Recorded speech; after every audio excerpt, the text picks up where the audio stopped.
మనము what is react and why is it used అని చెప్పేసి ఈ క్వశ్చన్ని డిస్కస్ చేద్దాము. రియాక్ట్ ఏంటి, రియాక్ట్ని మనము ఎందుకు యూజ్ చేస్తాము.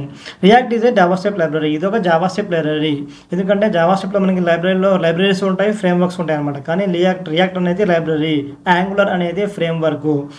అయితే building fast, reusable and efficient user interfaces. ఎప్పుడైనా సరే రియాక్ట్ ఏం చేస్తుంది, రియాక్ట్లో మనకి అప్లికేషన్ అనేది ఫాస్ట్గా మనకి బిల్డ్ చేయొచ్చు. అలాగే రీయూజబుల్, ఎక్కువ మనం ఒకసారి కోడ్ రాసి దాన్ని ఎన్నిసార్లు మనం యూజ్ చేసుకునే అవకాశం ఉంటుంది. అలాగే యూజర్ ఇంటర్ఫేసెస్ కూడా ఎఫిషియంట్ యూజర్ ఇంటర్ఫేసెస్ని మనం ఈజీగా హ్యాండిల్ చేయొచ్చు, బిల్డ్ చేయొచ్చు.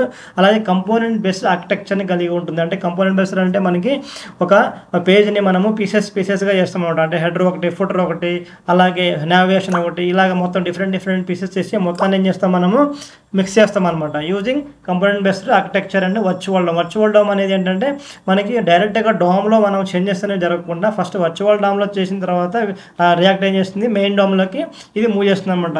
ఇది దీని యొక్క కాన్సెప్ట్, దీని యొక్క ఫ్యూచర్ అనమాట. ఇది ఇలాగా ఈ అన్ని ఫీచర్స్ని కలిగి ఉన్నదాన్ని రియాక్ట్ అని చెప్పేసి అంటారు. వై రియాక్ట్ ఈజ్ యూజ్డ్, ఎందుకు యూజ్ చేస్తాం రియాక్ట్ అంటే మనము fast rendering with virtual dome. మనకి ఫాస్ట్గా పేజ్ అనేది ఫాస్ట్గా రెండర్ అవుతుంది. రెండర్ అవడం అంటే లోడ్ అవుతుంది అనమాట మనకి బ్రౌజర్ లోపల. అలాగే కంపోనెంట్ బేస్డ్ ఆర్కిటెక్చర్, అందుకే రీయూజబిలిటీ అంటే మనం ఒకసారి కంపోనెంట్ క్రియేట్ చేసామంటే ఒక పీస్ ఆఫ్ కోడ్ దాన్ని ఎన్నిసార్లు మనం ఈజీగా యూజ్ చేసుకోవచ్చు, పొద్దుగా రాయక్కర్లేదు. వన్ వే డేటా ఫ్లో అంటే మనకి ఒకటే వేలో మనకి డేటా అనేది ఇక్కడ ట్రావెల్ అవుతూ ఉంటుంది. టాప్ టు బాటమ్ ఉందనుకుంటే అలాగనమాట. ఒకటే వేలో పోతుంది. టూ వే పోతే ఏమైందంటే కన్ఫ్యూజ్ అయిపోతుంది. ప్లస్ ఏమవుతుందంటే మనకి ఎక్కువ బర్డన్ అనేది పేజ్ మీద బర్డన్ అనేది పడుతుంది అనమాట. వన్ వే అంటే ఈజీగా హ్యాండిల్ చేసుకోవచ్చు, పేజ్ని ఫాస్ట్గా లోడ్ చేసుకోవచ్చు. అలాగే స్టేట్ మేనేజ్మెంట్ అంటే మనం డేటాని హ్యాండిల్ చేయటం. డేటా అంటే స్టేట్ అనమాట. ఇక్కడ స్టేట్ అంటే డేటాని హ్యాండిల్ చేయటం చాలా ఈజీగా.